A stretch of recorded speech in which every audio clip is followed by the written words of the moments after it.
अवधूत चिंतन श्री गुरुदेव दत्त. सर्व साधक बंधू भगिनींनो, आपण परमपूज्य शकुंतलाताई आपटे लिखित तरी गा ऐसे करी या पुस्तकाचं वाचन करीत आहोत. काल आपण श्री भगवंत हे भक्तांचे भक्त किंवा समर्थाची कांता हे पाहिलं. आज आपण व्यर्थ चिंता नकोत हे पाहूया. मनुष्याच्या मनात मुळात सगळ्या गोष्टींची काळजीच भरलेली असते. हे होईल की नाही, अमुक कसे होईल, ह्या देवांना नमस्कारू का, की त्या देवांना गाराने सांगू, असे करू की तसे करू, अशा लाख भानगडी माणसांच्या डोक्यात चालू असतात. खरे तर श्री संत एकनाथ महाराजांनी स्पष्टच सांगून ठेवलेले आहे की आवडीने भावे हरिनाम घेसी, तुझी चिंता त्याशी सर्व आहे. ते म्हणतात, अरे बाबा, तू फक्त श्री भगवंतांचे नाम घे, तुझी सर्व चिंता व्हायला ते श्री भगवंत समर्थ आहेत. म्हणजे ज्यांनी जन्माला घातले आहे तेच बरोबर बघतात की कसे सांभाळायचे ते. पण आपले मात्र तेवढ्यावर समाधान होत नसते. श्री संत एकनाथ महाराज पुढे असे म्हणतात की नको खेद करू कोणत्या गोष्टीचा, पती लक्ष्मीचा जाणत असे. ज्या लक्ष्मीच्या मागे तू हिंडतो आहेस, जिला मिळवायचे म्हणून जीवापाड धावाधाव करतो आहेस, तिचा पती सगळे जाणतो. त्यामुळे तू प्रापंचिक बाबींचा खेळ मुळीच करू नकोस. एखादी गोष्ट कशी करायची, काय करायचे, काय द्यायचे आणि किती द्यायचे हे सारेच श्री भगवंतांना बरोबर माहीत असते. पण तरीही आपल्याला काही ते पटत नसते आणि म्हणूनच आपण आपल्या डोक्यात सारखी कसली तरी चिंता बाळगतच असतो. जैशी स्थिती आहे तैशा परी राहे, कौतुक तू पाहे संचिताचे. श्री संत एकनाथ महाराज शेवटी सांगतात की श्री भगवंतांवर सगळे सोपवले आणि ते आपल्या कर्मानुसार आपल्याला जसे ठेवतील तसे राहून अलिप्तपणे त्या कर्माच्या खेळाकडे पाहत राहिले तर पुष्कळ गोष्टी सोप्या होतील. पण हे त्यांच्यावर सगळे सोपवणेच आपल्याला जमत नसते. कारण विनाकारण चिंता, काळजी, विचार हे त्यांच्या आड येत असतात. परमपूज्य श्री मामा यासाठीच सांगायचे की प्रपंचात असो किंवा परमार्थात आपण श्री भगवंतांविषयी जेवढ्या जास्त शंका घेतो तेवढेच आपल्याला फळ कमी मिळते. विश्वास दृढ व्हावा. आता बघा, शंका येणे आणि शंका घेणे यातही सूक्ष्म फरक आहे. एखादे काम होईल की नाही ही शंका वेगळी आणि याच्याकडून हे होणारच नाही ही शंका वेगळी. मात्र श्रद्धेबद्दल शंका किंवा श्री भगवंतांच्या सामर्थ्याबद्दल शंका घेतली की त्याचे फळ तेवढे मिळत नाही. याचे गणित हे नेहमी व्यस्तच असते. जेवढ्या शंका जास्त तेवढे फळ कमी. म्हणूनच श्रीनाथ महाराज सांगतात की कौतुक तू पाहे संचिताचे. पण तसे कौतुक अलिप्तपणे पाहायला अंतःकरणाची तेवढी तयारी असली पाहिजे ना. तेच तर आपल्याला जमत नाही. ते जमत नाही म्हणून तरी हे लक्षात घ्यावे की श्री भगवंतच सर्व सांभाळत असतात. म्हणजे चिंता जरा तरी दूर होईल आणि चिंता दूर झाली की श्री माऊली म्हणतात तसे भक्तपद सार्थ होईल. एरवी तरी माझी या भक्ता आणि संसाराची चिंता, काय समर्थाची कांता कोरांना मागे. श्री भगवंत नेहमी सांगतात की ज्यांनी माझ्यावर विश्वास ठेवला त्यांचा मी कधीच विश्वासघात करत नाही. हे नीट लक्षात ठेवा. विश्वासघात हा माणसेच करत असतात. कितीही जवळची असोत, लांबची असोत, प्रसंग आला आणि तसे कर्म असेल तर माणसे विश्वासघात करतीलच. मात्र हे कायम लक्षात ठेवावे की श्री भगवंत कधीही आपला विश्वासघात करणार नाहीत. आपल्या मनात श्री भगवंतांविषयीचा विश्वास जेवढा दृढ होत जाईल तेवढे आपणास सर्वत्र त्यांचेच अस्तित्व जाणू लागेल व त्यांनाच कायम वंदन घडू लागेल. तीच 6वी वंदन भक्ती म्हटली जाते. ती भक्ती जशी जशी रुजू लागते तशी तशी आणि तेवढीच तिच्या पुढची भक्ती देखील जमत जाते. आणि ती पुढची 7वी भक्ती म्हणजेच दास्य भक्ती. दास्य केव्हा येते तर खरे दास्य अंतःकरणात कधी येते माहीत आहे काय? एखाद्याने आपल्याला पैसे दिले म्हणून आपण त्याचे नोकर झालो, दास झालो असे काही परमार्थात होत नसते. आपल्या मनामध्ये श्री सद्गुरूंच्या कृपेनेच श्री भगवंतांबद्दल प्रेम निर्माण होते. त्यांची सेवा करावी अशी इच्छा उत्पन्न होऊ लागते आणि असे जेव्हा आतूनच व्हायला लागते तेव्हा त्यालाच दास्य असे म्हणतात.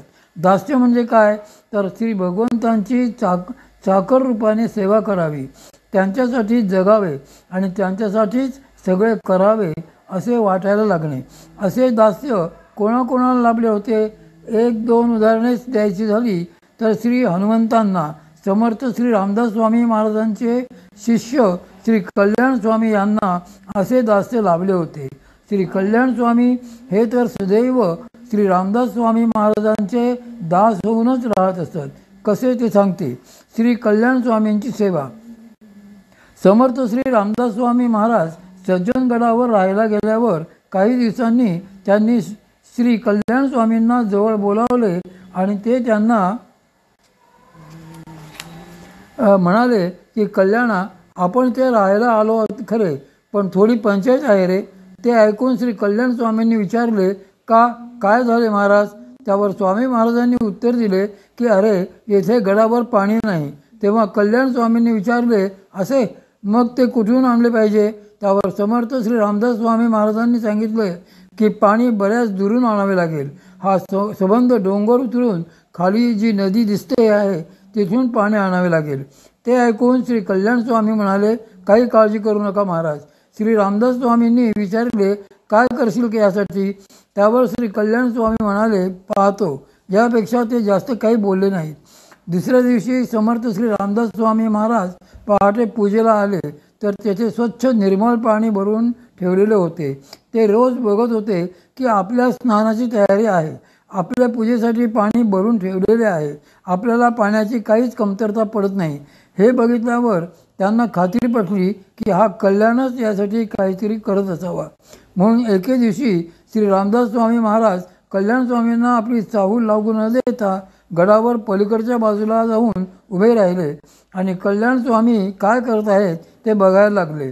श्री कल्याण स्वामी एकावर एक असे दोन प्रचंड मोठे हंडे डोक्यावर ठेवायचे आणि एक मोठा हंडा हातात घेऊन गड उतरून नदीवर जाऊन तेथे पाणी भरून समर्थ श्री रामदास स्वामी महाराज उठायच्या आत आपण परत गेले पाहिजे म्हणून पळतच वरती यायचे.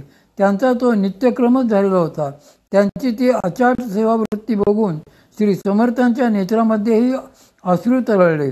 कल्याण स्वामींच्या हातून एवढी अवघड सेवा नित्य नियमाने कशी घडत असेल तर त्याला त्यांचे निर्मळ निष्कपट असे सद्गुरू प्रेमच कारणीभूत होते.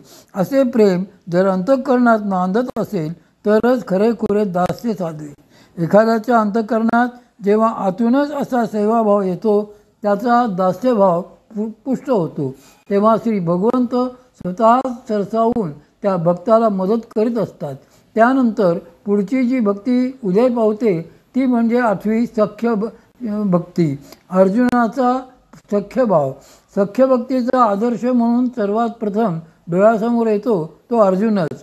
त्याचीच एक गोष्ट सांगते. जेव्हा कौरवांची युद्ध ठरले तेव्हा युधिष्ठिराने आपल्या सगळ्या भावंडांना एकत्र बोलावले आणि तो त्यांना म्हणाला, बंधूंनो, समोर मोठा अवघड प्रसंग ठाकलेला आहे. अशा प्रसंगी आपल्याला सगळा धीर एकवटला पाहिजे. त्यानंतर धर्मराजाने युद्धासंबंधी त्याला जे काही शास्त्र सुचले होते ते सगळे आपल्या भावंडांना सांगितले. ते ऐकून अर्जुन म्हणाला की दादा, तुझे सगळे म्हणणे ठीक आहे, पण मी जरा आलोच जाऊन. त्यावर धर्मराजाने विचारले, कुठे निघालास चर्चा सोडून? तर अर्जुन म्हणाला, दादा, असे विचारू नकोस, कारण प्रसंग कितीही चांगला असो किंवा वाईट असतो, मला फक्त एकच आधार असतो आणि तो म्हणजे माझा प्राणसखा हरी. मी त्यांच्याकडे जाऊन येतो. ते जे काही म्हणतील, जे काही सांगतील तेच मी करीन. मग युधिष्ठिरानेही त्यांना अडवले नाही. श्री भगवंतांकडे आल्यानंतर अर्जुनाने त्यांना हात जोडून कळकळीने विनवले की देवा, या बिकट प्रसंगी फक्त तुम्ही माझ्या बाजूने यावे एवढेच माझे म्हणणे आहे. तुम्ही युद्ध करा असे सुद्धा मी म्हणणार नाही. त्यावर श्री भगवंत म्हणाले, अरे, एवढी माझी अजिंक्य अशी नारायणी सेना आहे, ती का नाही मागितलीस? तर अर्जुनाने सांगितले की जिथे तुम्ही तिथे मी, मला दुसरे स्थानच नाही. ती नारायणी सेना घेऊन मी काय करू? उलट तुम्ही जर माझ्या मागे असाल तर मी सारे जग देखील सहजपणे जिंकीन आणि खरोखरीच महाभारताचे अवघड युद्ध देखील तो त्या दृढ विश्वासावरच जिंकला. 9वी आत्मनिवेदन भक्ती. श्री भगवंतांविषयी असा सख्यभाव श्री उद्धवांच्याही मनात होता. उद्धवांना श्री भगवंतांबद्दल अत्यंत प्रेम होते आणि श्री भगवंतांना देखील त्यांच्याबद्दल तितकीच आस्था होती. श्री एकनाथी भागवतात या उभयतांच्या परस्पर प्रेमाचे वर्णन करताना श्री संत एकनाथ महाराजांना खूप भरून येते. उद्धव गीतेमध्ये गणना असणाऱ्या श्री एकनाथी भागवताच्या 12व्या अध्यायामध्ये त्यांनी असे सांगितले आहे की ज्या वेळेला श्री भगवंत गोपिकांची भक्ती आणि प्रेम कसे आहे याचे वर्णन करायला लागतात त्यावेळी त्यांच्या नेत्रांसमोर जणू काही त्यांना प्रत्यक्ष गोपीच दिसायला लागतात. पुढे श्री भगवंत भावव्याकुळतेने आपले सांगणे सोडून उद्धवांची पाठ प्रेमभराने थोपटू लागतात आणि त्यांना म्हणतात की उद्धवा, तू परिपूर्ण आत्मस्वरूपच आहेस. तू आणि मी एकच आहोत. उद्धवा, तू आत्मा परिपूर्ण, मज तुझं नाही, मी तू पण. म्हणजे असे आत्यंतिक सख्य जर निर्माण झाले तर त्या ठिकाणी आपोआपच एकत्वही निर्माण होते आणि असे अद्वैत्व निर्माण झाले तरच पुढची 9वी भक्ती म्हणजे भक्तीची शेवटची पायरी साधते आणि ती भक्ती म्हणजेच आत्मनिवेदन भक्ती. आत्मनिवेदनात श्री भगवंतांशिवाय कुठलाही अन्य विचार मनात देखील येत नाही, अन्य कुठली कृतीही होत नाही, त्यांच्याशिवाय एक क्षण देखील जात नाही. घेतलेला श्वास देखील त्यांच्याच इच्छेने घेतला असे वाटायला लागते. भक्त स्वतःचे सर्वस्व श्री भगवंतांना इतके अर्पण करून टाकतो की मग त्याच्यात आणि श्री भगवंतांमध्ये भेदच उरत नाही, दुजेपणच राहत नाही. हे आत्मनिवेदन ही नवविधा भक्तीमधली शेवटची 9वी पायरी आहे. ही भक्तीची पायरी हीच पराभक्ती आहे, अद्वैत भक्ती आहे. भक्तीचे 2 विभाग. स्थूल मानाने भक्तीचे अपराभक्ती आणि पराभक्ती असे 2 विभाग सांगता येतात. अपराभक्ती ही हेतुपूर्ण असते, म्हणजे त्या भक्तीतून आपल्याला काहीतरी हवे असते. आत्मज्ञान होण्यापूर्वी भक्तीच्या पहिल्या 8ही पायऱ्यामध्ये प्रकारांमध्ये काही ना काहीतरी अपेक्षा असतेच. किमान तुमचे प्रेम, तुमचे स्मरण, तुमचे चिंतन असे काही मला द्यावे असे तरी तो भक्त श्री भगवंतांना विनवित असतोच. पण आत्मनिवेदन भक्ती म्हणजे पराभक्ती जेव्हा साधते तेव्हा मात्र असे कुठलेही मागणे शिल्लक उरलेले नसते. देवभक्तांमध्ये देखील वेगळेपणा उरलेला नसतो, म्हणजे ती अद्वैतावस्था असते. श्री भगवंत या पराभक्तीची स्थिती कशी प्राप्त होते याविषयी सांगताना पुढे म्हणतात की म्हणून माझ्या स्वरूपी मन बुद्धी इथे निक्षेपी येतुलेनी सर्व व्यापी मीचे होसी. मन, बुद्धी, चित्त आणि अहंकार असे अंतःकरणाचे 4 विभाग आहेत. हे 4ही ज्यावेळी भगवती शक्तीत एकत्र होतात त्यावेळीच अंतःकरण भगवन्मय होऊन जाते. म्हणूनच तर ते सांगतात की येतुलेनी सर्व व्यापी मीचे होसी. देवांचे शपथपूर्वक सांगणे असे जर जमले तरच पराभक्ती सिद्ध होते.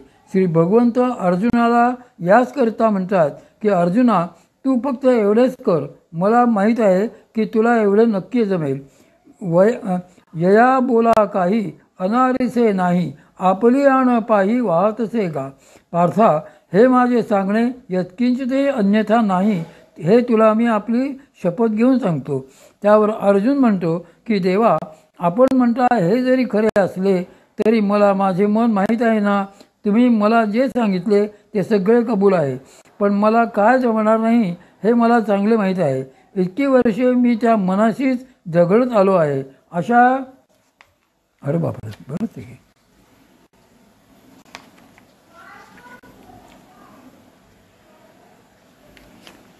अशा मनाला जर मला ताब्यात ठेवायचे असेल तर ते मला 24 तास तर सोडाच, पण 24 क्षण तरी जमेल की नाही माहीत नाही. रामबाण उपाय.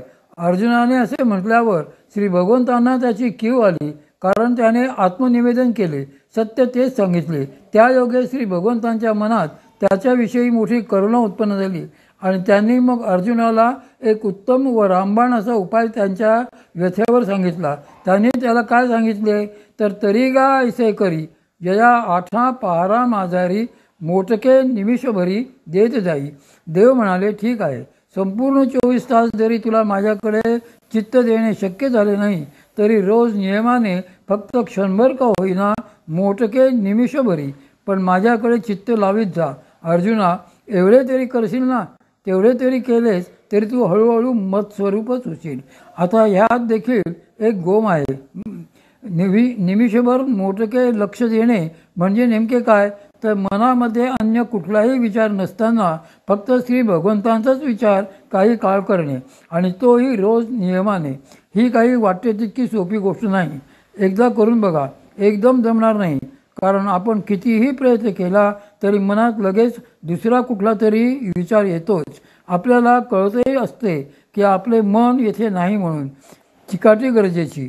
श्री भगवंतांनी असे सांगितले खरे, पण पार्थाचा चेहरा बघून ते पुन्हा त्याला समजावत म्हणाले की ठीक आहे अर्जुना, तुला सुरुवातीला एक निमिषभर सुद्धा माझ्याकडे चित्त लावायला जमणार नाही कदाचित, पण तू तेच नेटाने करत जा.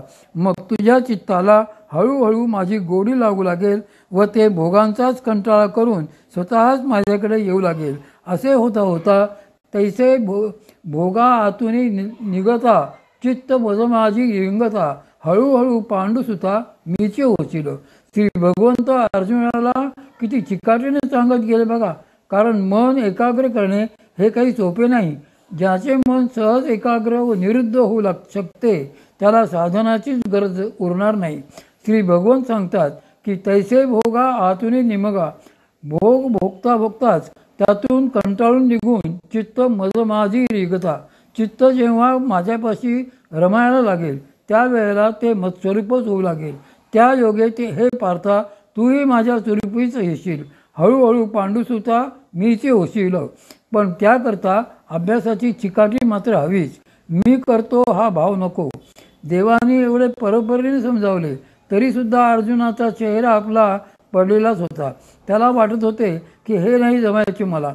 असा अभ्यास चिकाटीने करण्याची पात्रताही माझ्या अंगी नाही. त्याचे तेच विचार जाणून श्री भगवंत त्याला म्हणाले की ठीक आहे, तेही जर जमत नसेल तर आणखी एक सोपी गोष्ट तुला सांगतो. तुझी प्रकृती ज्या गुणभागाची बनलेली असेल तशाच प्रकृतीत तू राहा. तू स्वभावात आहेस तसाच, पण अंतर्मुख स्वस्थ होऊन राहा. का अभ्यासाही लागी, कसं नाही तुझी या अंगी, तरी आहासी जया भागी तैसाचीच असं. पुढे देव पार्थाला कळकळीने सांगतात की बाबा रे, ठीक आहे, तू इंद्रिय निग्रह करू नकोस, स्वजातीचा अभिमानही सोडू नकोस, मात्र तुझ्या कुलधर्माचे पालन नेटाने कर, विधिनिषेध सांभाळून कर्मे कर. मग त्या योगे तू सहजच अनायासेच सुख प्राप्त करून घेशील. मात्र याकरता एकच सूत्र तू लक्षात ठेव म्हणजे झाले. आणि ते सूत्र म्हणजे परिमने वाचा देहे, जैसा जो व्यापार होये तो मी करीत आहे ऐसे न म्हणे.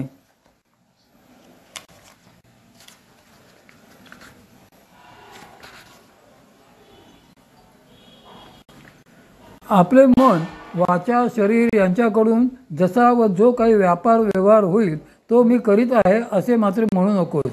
श्री भगवंतांनी याप्रमाणे युक्तिपूर्वक समजावून सांगितल्यानंतर अर्जुन म्हणाला, ठीक आहे, मी प्रयत्न करून बघतो. कर्म आणि त्याचे कर्तृत्व मी माझ्याकडे न घेण्याचा प्रयत्न करीनच. पण समजा मला तेही नाही जमले तर त्यावर शांतपणे श्री भगवंत त्याला पुढे सांगतात की तरी हेही असो, सांडी माझा अतिसो, परी सयंतीसी वसो बुद्धी तुझी. आणि जेणे जेणे वेळे घडती कर्मे सकळे, तयांची तिचे फळे तजीत जाय. फलाची इच्छा नको. तू आपल्या बुद्धीने इंद्रिय व मनाचा निग्रह करून राहा आणि ज्या ज्या वेळेला जे जे कर्म घडेल त्याचे मिळणारे फळ टाकत जा. ते फळ काय मिळेल हे माझ्यावर सोपत जा. असे जमेल का बघ. ते ऐकून मात्र अर्जुन म्हणाला की हो, हे जमेल. किती सोपे सांगत आहे. असे हळूहळू समजावत श्री भगवंत पार्थाला शेवटी सारभूत असा उपदेश करताना सांगतात की अर्जुना, अखंड शांती प्राप्त होणे हेच अभ्यासाचे परम फळ असते. त्यामुळे तुला जर तशी शांती प्राप्त करून घ्यायची असेल तर त्याकरता या क्रमाचे मर्म जाणून नेटाने नियमाने हा अभ्यास केलाच पाहिजे. तोच तू श्रद्धेने निष्ठेने कर. कर्म जेथ दुरावे ते फल त्याग संभवे, त्यागास्तव सांगवे शांती जागली. म्हणून यावया शांती हाची क्रम सुभद्रापती, अभ्यासाची प्रस्तुती कारणे येत. पार्था, नियमित अभ्यासाने आत्मज्ञान प्राप्त करून घ्यावे. ज्ञानाने माझे ध्यान साधावे. माझे ध्यान चित्तात दृढ झाले की सर्व कर्मे मला अनायासे समर्पित होऊन जीवाचा संपूर्ण कर्माशी संबंध सुटतो. मग कर्मफळाचाही त्याग संभवू लागतो. या कर्मफलरूप त्यागानेच चित्त पूर्ण शांत होते.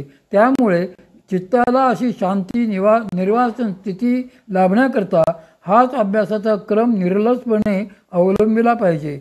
श्री भगवंतांना प्रिय कोण? श्री भगवंत पार्थाला त्यानंतर आवर्जून असेही सांगतात की जो कोणत्याही प्राण्यांचा द्वेष न करणारा, तसेच त्यांचा हितकर्ता आहे, जो सर्व प्राण्यांवर दया करणारा आहे, जो मी व माझे असा अहंकार कधीही मिरवित नाही, जो सुख आणि दुःख यांना समानच समजतो, जो लोकांचे सर्व अपराध सहन करतो, जो ज्ञानयोगी आत्मस्वरूपाचा दृढ निश्चय करून तसेच इंद्रिय व मनाचा निग्रह करून अखंड संतुष्ट राहतो, जो माझ्या सगुण स्वरूपाच्या ठिकाणीच आपली मनबुद्धी स्थापन करून माझा भक्त होतो, तोच मला अत्यंत प्रिय असतो. मग यावरीही पार्था माझ्या भजनीय आस्था, तरी तया ते मी माता मुकुट करी. पार्थाला याप्रमाणे सांगून श्री भगवंत शेवटी म्हणतात की अर्जुना, व्यतिरेक आणि अन्वय ज्ञान दृढ झाल्यावरही माझ्या सगुण स्वरूपाचे प्रेमाने श्रद्धेने भजन करण्याची ज्याला गोडी असते, त्याला मी आपल्या शिरावर मुकुटाप्रमाणे धारण करतो. असा भक्तच मला शिरोधार्थ सर्वश्रेष्ठ वाटतो. श्री भगवंतांना याप्रमाणे शिरोधार्य अत्यंत प्रिय होण्याकरता, त्यासाठी त्यांची परमभक्ती साधण्याकरता अगोदर नियमाने योग म्हणजे अभ्यास, म्हणजेच श्री सद्गुरूंनी आपल्याला सांगितलेली साधना प्रेमाने घडली पाहिजे. म्हणूनच शेवटी आपणा सर्वांना श्री सद्गुरू